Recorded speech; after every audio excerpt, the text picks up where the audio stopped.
एक बार फिर आप सभी को प्रभु यीशु मसीह के जीवित, पवित्र और सामर्थ्य नाम में जय मसीह की।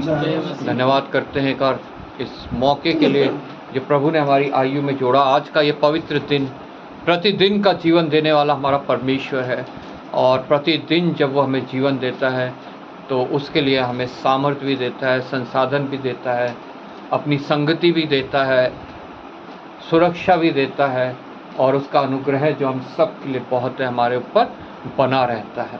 आज जब हमने बाइबल पढ़ी, बाइबल रीडिंग करी, भजन संहिता पढ़ी, उन सब में जो है मुख्य विषय अनुग्रह है।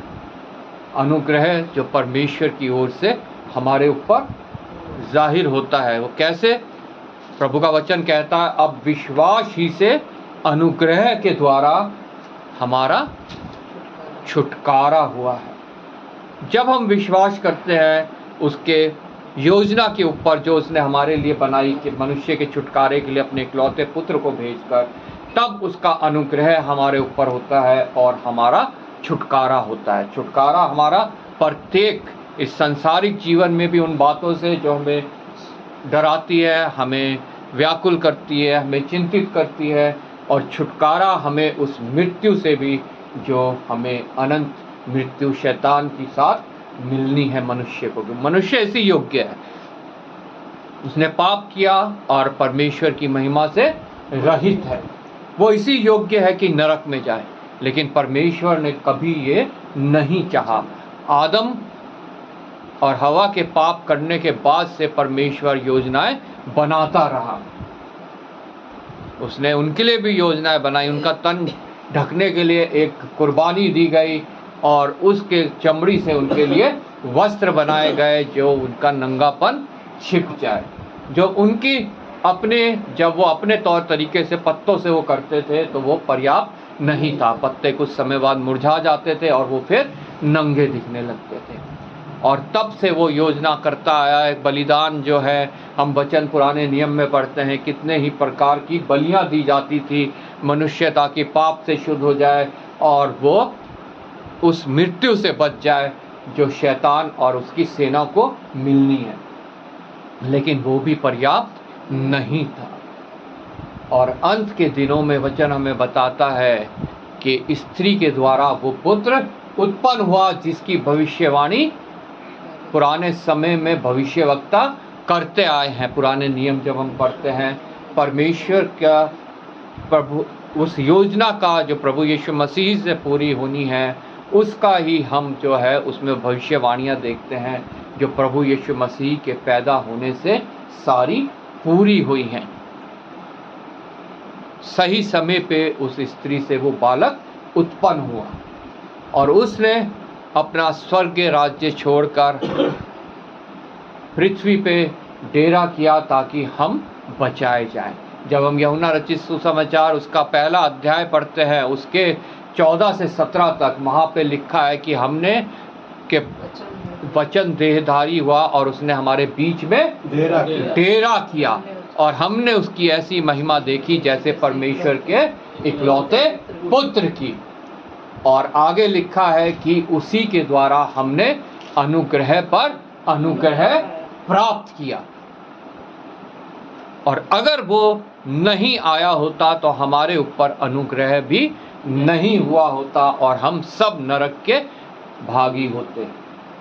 लेकिन आज हमारे पास एक जरिया है जिसके द्वारा हम उस नरक का टिकट जो है वो कैंसिल कर सकते हैं। वो नरक का टिकट कैंसिल करने के लिए सिर्फ एक हमारे पास जरिया है, और वो है प्रभु यीशु मसीह, जो हमारा दाम दे चुका है। वो नए टिकट का दाम हमारा पूरा चुकाया जा चुका है, लेकिन वो नया टिकट प्राप्त करने के लिए हमें उसके पास जाना बहुत आवश्यक है। वो नया टिकट कहाँ का है? जहाँ हमारे लिए वो जगह तैयार करने गया है। वो टिकट प्राप्त करने के लिए हमें उस पर विश्वास करना बहुत आवश्यक है, बहुत ज़रूरी है। तभी विश्वास के द्वारा अनुग्रह ही से हमारा छुटकारा संभव है। जो छुटकारा, जो अनुग्रह उसके द्वारा इस पृथ्वी पर आया। हालेलुया। बाकी और किसी जरिए से हमारा छुटकारा नहीं है। हमने वचन में पढ़ा, हम पढ़ेंगे तीतुस की पत्री उसका 2 अध्याय 11 से लेकर 14 तक। क्योंकि परमेश्वर का वह अनुग्रह प्रकट है जो सब मनुष्यों के उद्धार का कारण है, और हमें चेतावनी देता है कि हम अभक्ति और सांसारिक अभिलाषाओं से मन फेर कर इस युग में संयम और धर्म और भक्ति से जीवन बिताएं, और उस धन्य आशा की अर्थात अपने महान परमेश्वर और उद्धारकर्ता यीशु मसीह की महिमा के प्रकट होने की बाट जोते रहें, जिसने अपने आप को हमारे लिए दे दिया कि हमें हर प्रकार के अधर्म से छुड़ा ले और शुद्ध करके अपने लिए एक ऐसी जाति बना ले जो भले भले कामों में सरगर्म हो।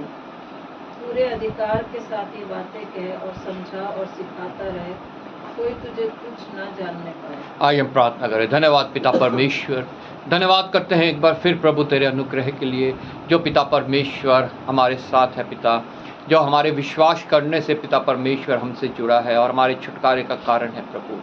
आज वचन के द्वारा जो कुछ तू बातें हमसे करना चाहता है वो हम पे जाहिर कर प्रभु। पिता हमारे हृदय की पट्टी पे वो लिखी जाए और हमारे जीवन में पिता परमेश्वर वो लागू होने पाए। धन्यवाद करता हूँ आए हुए प्रत्येक जन के लिए प्रभु। विशेष धन्यवाद करता हूँ एक बार फिर तूने मुझे विश्वास योग्य जाना है और अपनी सामर्थ्य दे के खड़ा किया है प्रभु, ताकि जब मेरे होठ खुले तो तेरी वाणी हम सुनने पाए प्रभु। पिता तेरे बिना मैं कुछ नहीं, अपनी आत्मा के द्वारा मस्सा कर प्रभु, और अपने उस वचन को पूरा कर कि जो तुम्हें कहना है तुम पहले से नहीं सोच लेना, बल्कि जिस समय तुम बोलो मेरी आत्मा तुम्हें गाइड करेगी प्रभु। हाँ पिता परमेश्वर, वो आत्मा मुझे गाइड करे और पिता परमेश्वर तेरी वाणी हम तक पहुंचने पाए, जो हम सब के जीवनों में कार्य करे और जितने उसको सुनते हैं पिता परमेश्वर उन सब के छुटकारे का कारण बनने पाए। आदर महिमा तुझे देता हूँ प्रभु, यीशु के नाम से मांग लेते हैं, आमीन। धन्यवाद प्रभु, धन्यवाद प्रभु। तीतुस एक जवान प्रभु का भय में चलने वाला, जिसने प्रभु के वचन को सुना, उस पर विश्वास किया, उसको जाना। संत पौलुस जो है उसको ये बातें लिख रहा है, समझा रहा है परमेश्वर की ओर से। जब हम पहला ऐसे यहाँ पढ़ते हैं, लिखा है पौलुस की ओर से, जो परमेश्वर का दास और यीशु मसीह का प्रेरित है, परमेश्वर के चुने हुए लोगों के विश्वास और उस सत्य की पहचान के अनुसार जो भक्ति के अनुसार है, उस अनंत जीवन की आशा पर जिसकी प्रतिज्ञा परमेश्वर ने जो झूठ बोल नहीं सकता सनातन से की है, और पर ठीक समय पर अपने वचन को उस प्रचार के द्वारा प्रकट किया जो हमारे उद्धारकर्ता परमेश्वर की आज्ञा के अनुसार मुझे सौंपा गया। हालेलुया।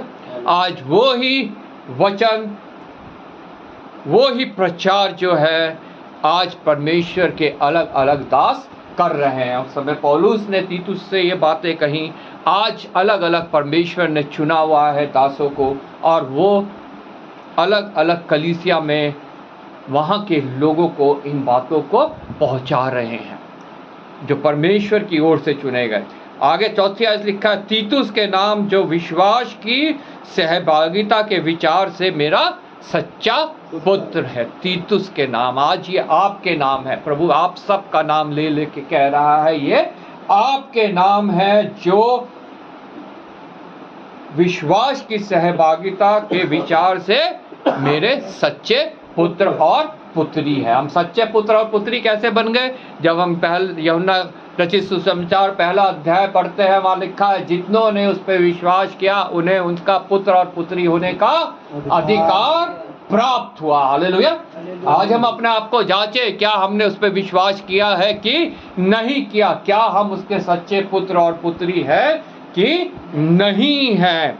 परमेश्वर पिता और हमारे उद्धारकर्ता मसीह यीशु की ओर से तुझे अनुग्रह और शांति मिलती रहे। ये कंटिन्यूअस प्रोसेस है। वो अनुग्रह और शांति हमें सदैव मिलती रहे। वो कैसे मिलती रहेगी? जब हम प्रभु में बने रहेंगे। हालेलुया। नहीं तो शैतान उसको हमसे चुरा भी सकता है। हम अशांत रह सकते हैं, हम दुखी रह सकते हैं, हम प्रभु से दूर हो सकते हैं। लेकिन प्रभु की ये योजना नहीं है। उसकी शांति और उसका आनंद अगर हम उससे जुड़े रहते हैं तो हमसे कोई चुरा नहीं सकता। और संत पौलुस ने ये एक्सपीरियंस किया, तब उसने ये लिखा कि कोई भी बात मुझे उसके प्रेम से जुदा नहीं कर सकती। और यहाँ पे 11वीं आयत से जब हम पढ़ते हैं दूसरे अध्याय की, वो तीतुस से, मुझसे, आपसे, हम सब से कह रहा है, क्योंकि परमेश्वर का वह अनुग्रह प्रकट है।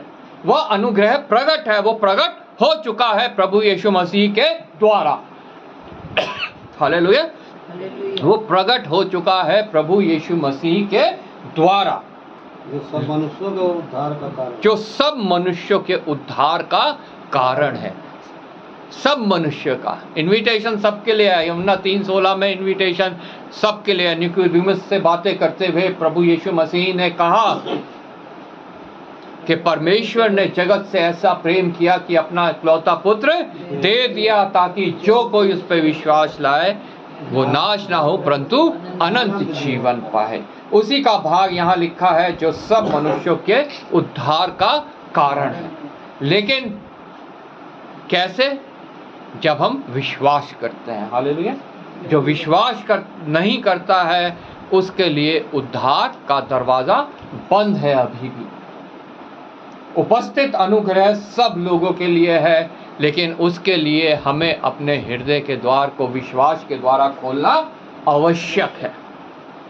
क्योंकि परमेश्वर का वह अनुग्रह प्रकट है जो सब मनुष्यों के उद्धार का कारण है, और कोई भी जरिया कारण मनुष्य के उद्धार का इस पृथ्वी के ऊपर नहीं है। प्रेरितों का काम 3:12 कहता है कि स्वर्ग के नीचे पृथ्वी के ऊपर मनुष्यों के बीच में और कोई दूसरा नाम नहीं दिया गया जिससे हम उद्धार प्राप्त कर सके, सिर्फ प्रभु यीशु मसीह का नाम।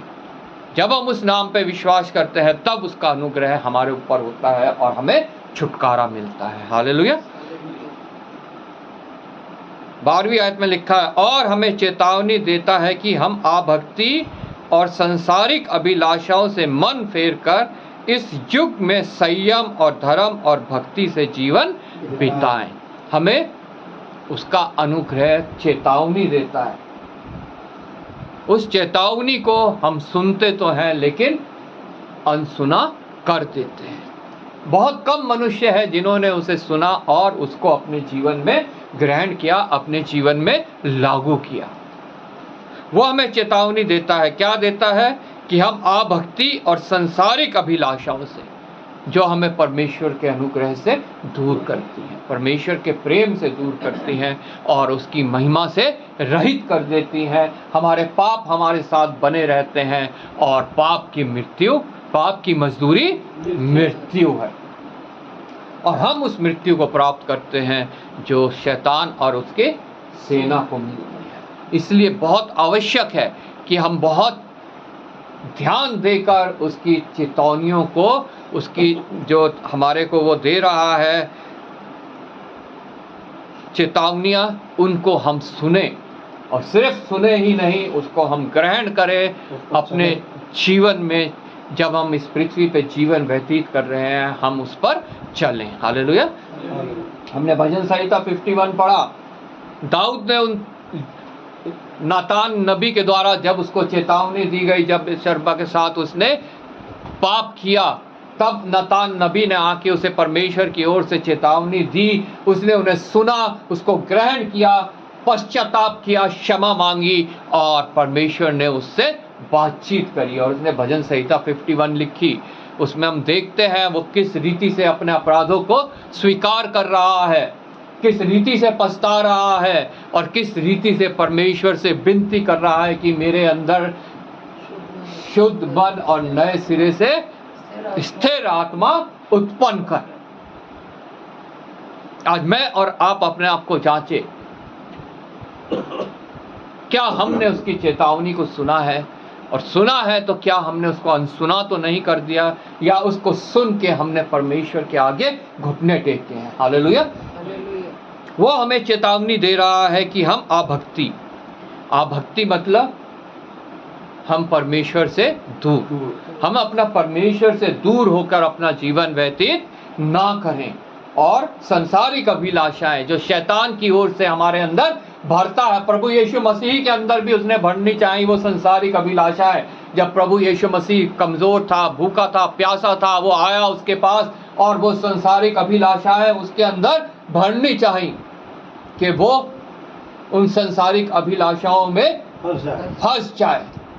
लेकिन प्रभु यीशु मसीह ने वचन का सहारा लेकर उससे सामना किया उसका, और वो विजय प्राप्त करी जो हमारी आदि माता और आदि पिता ने पाप करने से उसको वो संसारिक अभिलाषाओं में फंसकर शैतान की बात को मानकर परमेश्वर की महिमा से रहित हो गए थे। एक हार जो वहाँ पे मनुष्य की हुई थी, संसारिक अभिलाषाओं से जो हार गया था, वो उसके ऊपर प्रभु यीशु मसीह ने दोबारा हमारे को विजय दिलाई। हालेलुया। और आज जितने उस पर विश्वास करते हैं, प्रभु उनसे कह रहा है उन अभिलाषाओं से बचे रहो, ताकि वो चेतावनी दे रहा है ताकि तुम जयवंत से बढ़कर बनो। हालेलुया। कोई भी वो अभिलाषा जो संसारिक है, जो शारीरिक है, वो तुम्हारे ऊपर जय प्राप्त ना करने पाए। और उसके लिए उसने हमें सहायक दिया, पवित्र आत्मा, और अपने वचन हमारे हाथों में दिए। हमारे हृदयों की पट्टी में हम इन वचनों को लिखे, क्योंकि जब वो अभिलाषाएं हमारे जीवन में आए तो हम उनसे बच सके। जैसे यूसुफ उस समय बचा जब पोतीफर की पत्नी ने उसे उस अभिलाषा में, शारीरिक अभिलाषा में फंसाना चाहा। यूसुफ के पास प्रभु के वचन की सामर्थ्य थी और वो उससे बच सका, वो उससे भागा। आज हमें भी उन संसारिक अभिलाषाओं से भागने की आवश्यकता है। हमें शैतान की संगति करने से बचने की आवश्यकता है। जैसे हमारी आदि माता ने उसके साथ संगति की, वो भाग सकती थी, वहां से जा सकती थी, वहां से उससे संगति ना करती, उससे बातचीत ना करती, लेकिन उसने जब उसके साथ संगति की, उस संगति ने उसके अच्छे चरित्र को बिगाड़ दिया। इसलिए वचन कहता है बुरी संगति अच्छे चरित्र को बिगाड़ देती है। हमें भी उन संगति से बचना है। अगर हमारे अंदर वो अभिलाषा आती है, शैतान लाना चाहता है, तो हमें वहां से दौड़ना है। हालेलुया। हमें वचनों से सहायता लेनी है, वचनों का इस्तेमाल करना है। इस तलवार से हमें लड़ना है जो दोधारी तलवार है। और हमें चेतावनी देता है कि हम अभक्ति और संसारिक अभिलाषाओं से मन फेर कर इस युग में हमें जीने के लिए किसकी आवश्यकता है? संयम की हमें आवश्यकता है। हमें उन संसारिक अभिलाषाओं में फंसने की, शारीरिक अभिलाषाओं में पड़ने की आवश्यकता नहीं है, बल्कि हमें संयम धरना है कि हम उनमें ना फंसे।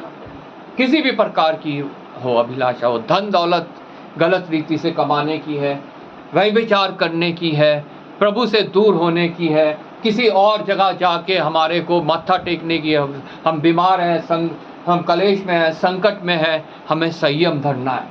हमें ये नहीं कि हम भेड़ चाल में शामिल हो जाए। कोई कह रहा है फलानी जगह जाके प्रार्थना कराओ तो वहाँ पहुँच गए, कोई कह रहा है फलाने मंदिर में जाके मत्था टेको हम वहाँ पहुँच गए, कोई कह रहा है फलाने मजार में चादर चढ़ाओ हम वहाँ पहुँच गए, या पाप से बचने के लिए कोई कह रहा है फलाने नदी में डुबकी लगाओ हम वहाँ पहुँच गए। हमें संयम धरने की आवश्यकता है। हालेलुया। और जब हम वो संयम धरते हैं तो प्रभु का सामर्थ हमारे लिए कार्य करता है। आमीन। संसारिक अभिलाषाओं से मन फेर कर इस युग में संयम और धर्म मतलब प्रभु से जुड़े रहना। धर्म का मतलब है परमेश्वर से जुड़े रहना। हम हमेशा परमेश्वर से जुड़े रहें। और कैसे जुड़े रह सकते हैं हम? प्रभु की संगति करने से। एक टीवी है, जब तक उसका प्लग न लगा के ऑन ना किया जाए तो वो नहीं चढ़ेगा, वो एक डब्बा ही है। ऐसे हम भी एक डब्बे ही हैं जब तक हमारा कनेक्शन प्रभु से नहीं मिला हुआ है। हमारा वो प्लग हमेशा लगा रहना चाहिए, तभी उसके द्वारा सामर्थ हमारे पास पहुंचती रहेगी। हालेलुया। उसकी संगति, उसके वचन को पढ़ना, उसकी आराधना करना, कलीसिया में आना, प्रेयर मीटिंग्स में आना, एक दूसरे की संगति करने से हम हमेशा सुलगते रहेंगे। कोयला हमने देखा है, हम बार बार सुनते हैं कि ये अंगीठी जल रही है, कोयले है उसके अंदर, वो सुलग रहे हैं, एक को निकाल के अलग कर दो वो तुरंत बुझ जाएगा, लेकिन बाकी जलते रहेंगे। यह है संगति का महत्व। जब हम संगति करते हैं तो हम सुलगते रहते हैं, हम प्रभु के लिए प्यासे रहते हैं, हम प्रभु को पुकारते रहते हैं, हम प्रभु से जुड़े रहते हैं और उसकी सामर्थ हमारे लिए कार्य करती है। धर्म और भक्ति से जीवन बिताएं। धर्म, प्रभु से जुड़े रहना, और भक्ति हमारे अंदर से उमड़ती रहती है उस जल के समान जो कभी भी नहीं खत्म होता। हम प्रभु का वचन कहता है, संत पौलुस ने कहा, हमेशा आत्मा में भजन और कीर्तन करते रहो, नित्य प्रार्थना में लगे रहो। ये नहीं कि जब हम कलीसिया में आते हैं तभी हमारे अंदर से वो भक्ति निकलती है, वो हमेशा निरंतर हम कुछ भी कर रहे हैं, अपने हृदय में हमें उस भक्ति में मगन रहना है, प्रार्थना में लगे रहना है। सिर्फ एक जगह बैठ के ही प्रार्थना नहीं, प्रभु चलते फिरते काम करते हर एक प्रार्थना जो हम हृदय से करते हैं उसे सुनता है, उसका उत्तर देता है। हालेलुया। और 13वीं आयत, और उस धन्य आशा की अर्थात महान परमेश्वर और उद्धारकर्ता यीशु मसीह की महिमा के प्रकट होने की बाट जो होते रहें। सबसे इम्पोर्टेंट बात, हमें हमारी जीवित आशा को जो है उसकी ओर हमेशा ताकते रहना है। हालेलुया। और उस धन्य आशा की, जो हमारी धन्य आशा है, जीवित आशा है, प्रत्येक मसीही जन की ये जीवित आशा है कि प्रभु यीशु मसीह महिमा में प्रकट होगा, और जिस दिन वो प्रकट होगा हमारा को पूर्ण रूप से छुटकारा मिलेगा। हालेलुया।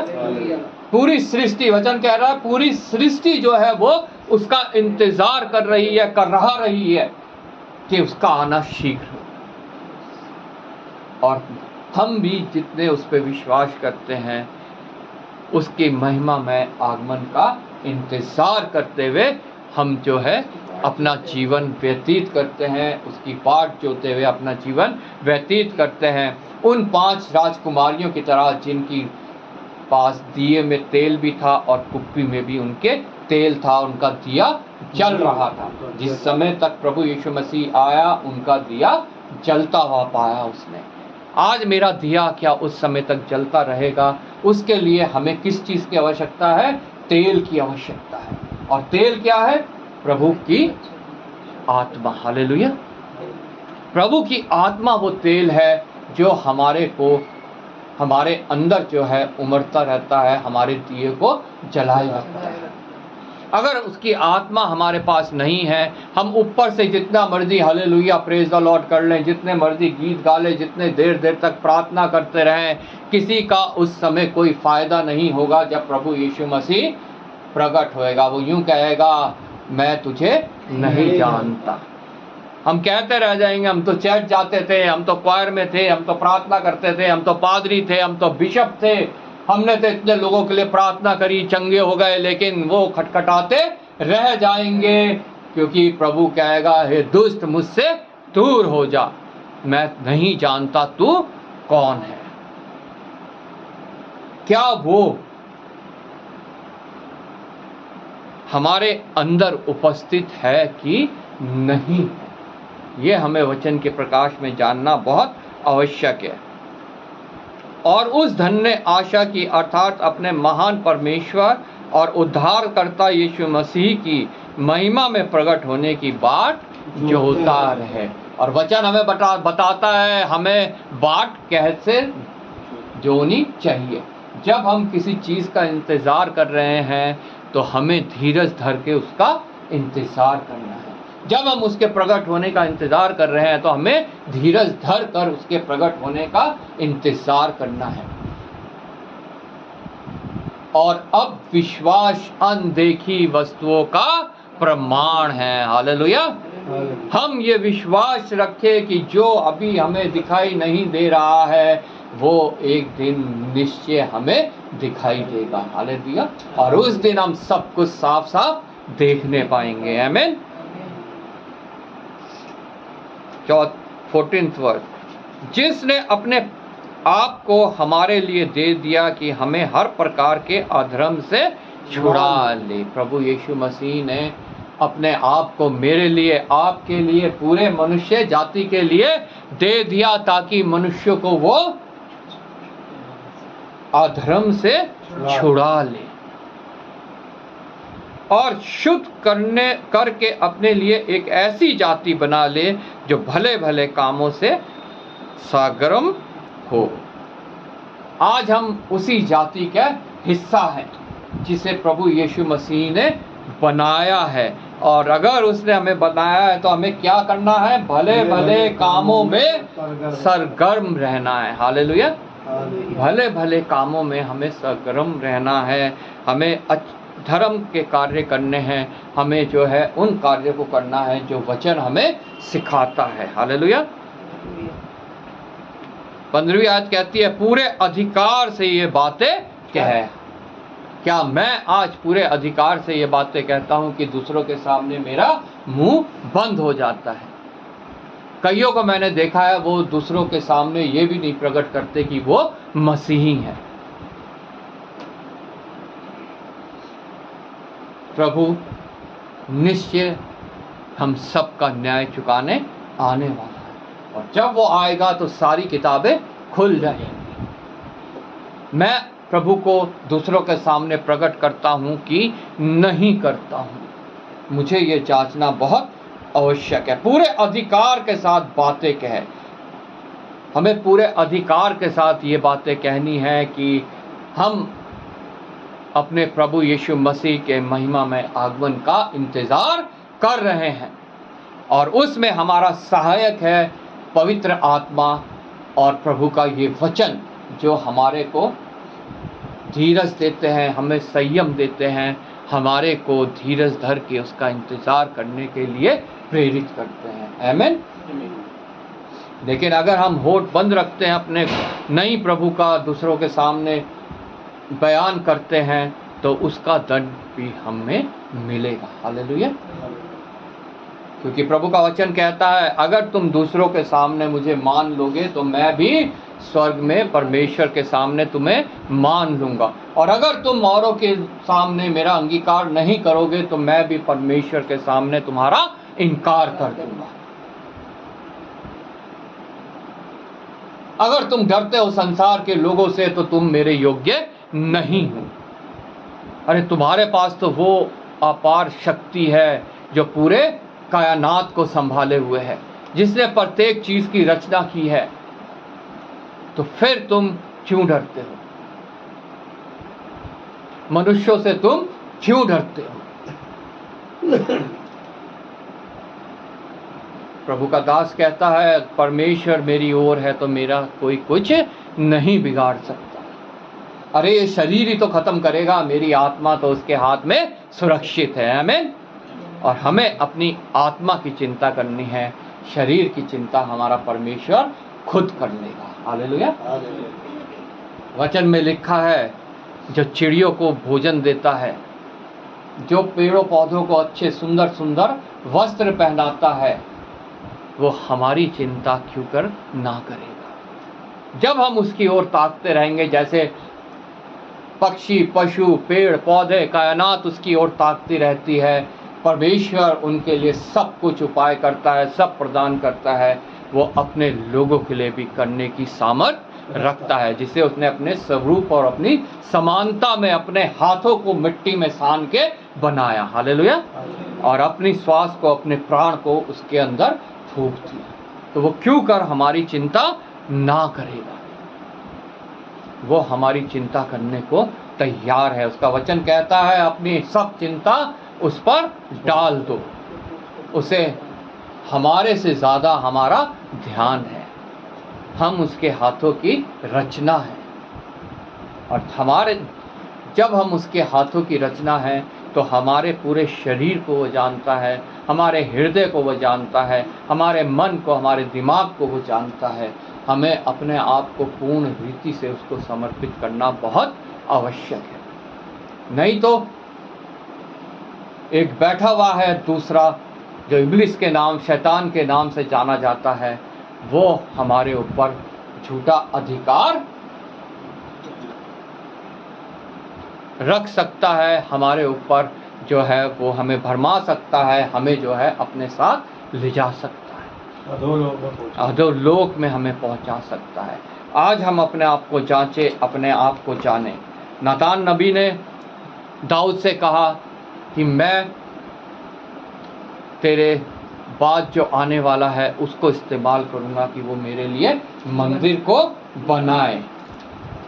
और 13वीं आयत से जब हम पढ़ते हैं 7 का 13 दूसरा शमूएल, वहाँ लिखा है, मेरे नाम का घर वही बनाएगा और मैं उसको, उसकी राजगद्दी को सदैव स्थिर रखूंगा, मैं उसका पिता ठहरूंगा। आज परमेश्वर का घर कौन है? मैं हूं, आप है। आज हमारी जिम्मेवारी है कि हम इस शरीर को परमेश्वर का घर बनाएं। और जब हम इसको उसका घर बनाते हैं तो वो कहता है कि मैं उसकी राजगद्दी को सदैव स्थिर करूंगा, मैं उसका पिता ठहरूंगा। हालेलुया। हमें उसका पुत्र और पुत्री होने का अधिकार मिला है और वह मेरा पुत्र ठहरेगा। यदि वह अधर्म करे तो मैं उसे मनुष्य के योग्य दंड से और आदमियों के योग्य मार से ताड़ना दूंगा। आज वो जब मसीह जन की ताड़ना करता है तो वो इसीलिए करता है ताकि जो वो अधर्म कर रहा है उसको छोड़ के दोबारा मेरे पास लौट आए। इब्रानियों की पत्री में हम पढ़ते हैं, वहां लिखा है, तुम्हारा जब संसारिक पिता तुम्हारे को ताड़ना देता है तो तुम्हारा स्वर्गीय पिता तुम्हारा ताड़ना न देगा। उसकी ताड़ना को हल्की बात ना जान। 12 अध्याय उसकी 5 आयत से लिखा है, और तुम उस उपदेश को जो तुमको पुत्रों के समान दिया जाता है भूल गए हो। आज हम भी उस उपदेश को भूल गए हैं। हे मेरे पुत्र, प्रभु की ताड़ना को हल्की बात ना जान, और जब वह तुझे घुड़के तो साहस ना छोड़, क्योंकि प्रभु जिससे प्रेम करता है उसकी ताड़ना भी करता है, और जिसे पुत्र बना लेता है उसे कोड़े भी मारता है। ये नहीं है कि हम इस संसार में रहते हुए सिर्फ और सिर्फ इस शारीरिक सुख, इस शारीरिक हम जो है आनंद भोग विलासी हमारे को मिलता रहेगा, कोई ताड़ना हमें नहीं मिलेगी, बल्कि हमें ज़्यादा ताड़ना मिलेगी, क्योंकि प्रभु नहीं चाहता कि हमारा जीवन नाश हो। हालेलुया। 7वीं आयत से लिखा है, तुम दुख को ताड़ना समझकर सह लो, परमेश्वर तुम्हें पुत्र जानकर तुम्हारे साथ बर्ताव करता है। वह कौन सा पुत्र है जिसकी ताड़ना पिता नहीं करता? संसारिक पिता भी जब ताड़ना करता है तो स्वर्गीय पिता ताड़ना क्यों ना करे? वो तो हमसे, हमारे संसारिक पिता से भी अधिक प्रेम करता है। जब संसारिक पिता नहीं चाहता कि उसका पुत्र, उसकी पुत्री जो है वो ऐसा जीवन व्यतीत करें जो उसके योग्य नहीं है, जो उसके संसारिक पिता की निंदा का कारण है, जो संसारिक पिता के को अच्छा नहीं लगता ऐसा जीवन वो जिए, तो स्वर्गीय पिता क्यों करिए ना चाहेगा? वो तो हमें उससे भी अधिक प्यार करता है, प्रेम करता है। हालेलुया। यदि वह ताड़ना जिसके भागी सब होते हैं तुम्हारी नहीं हुई तो तुम पुत्र नहीं पर व्यभिचार की संतान ठहरे। फिर जबकि हमारे शारीरिक पिता भी हमारी ताड़ना किया करते थे और हमने उसका आदर किया, तो क्या आत्माओं के पिता की और भी अधिक ना अधीन ना रहें जिससे हम जीवित रहें। हालेलुया। वे तो अपनी अपनी समझ के अनुसार थोड़े दिन के लिए ताड़ना करते थे, पर वह तो हमारे लाभ के लिए करता है कि हम भी उसकी पवित्रता में भागी हो जाए। वो नहीं चाहता कि हम अपवित्र होके उसकी पवित्रता से दूर हो जाए। वर्तमान में हर प्रकार की ताड़ना आनंद की नहीं पर शोक की ही बात दिखाई पड़ती है। आज हो सकता है हमारे ऊपर किसी प्रकार की ताड़ना पड़ रही हो, और प्रभु का वचन साफ बताता है वो आनंद की नहीं, उस समय तो वो हमें शोक की ही बात नजर आती है। लेकिन आगे प्रभु का वचन कहता है तो भी जो उसको सहते सहते पक्के हो गए हैं, बाद में उन्हें चैन के साथ धर्म का प्रतिफल मिलता है। हालेलुया। वो धर्म का प्रतिफल अगर हमें पाना है तो हर एक ताड़ना को हमें आनंद की बात समझना है, जो हमारे आत्मा के पिता की ओर से हमें मिलता है। Praise Lord. और हमें हमेशा जो है उसकी ओर ताकते रहना है, उसके आने का हमें संयम रख कर, धीरज धर कर इंतज़ार करना है, ताकि शैतान हमें भटका ना दे, हमें भरमा ना दे, हमें वो चुरा कर घात ना करे और हमें नाश करने के लिए वो अधोलोक में ना डाल दे, वो नरक में ना ले जाए अपने साथ। प्रभु का वचन आपको सबको आशीष दे। जो प्रभु ने आज वचन के द्वारा हमसे बातचीत करी, उसकी वाणी को हमने सुना है, प्रभु की वाणी हमारे हृदयों में घर करे, हम उसकी वाणी को ग्रहण करके अपने जीवन को व्यतीत करें। मैं राजेश्वरी जी से रिक्वेस्ट करूंगा वचन को मनन करते हुए प्रार्थना करें।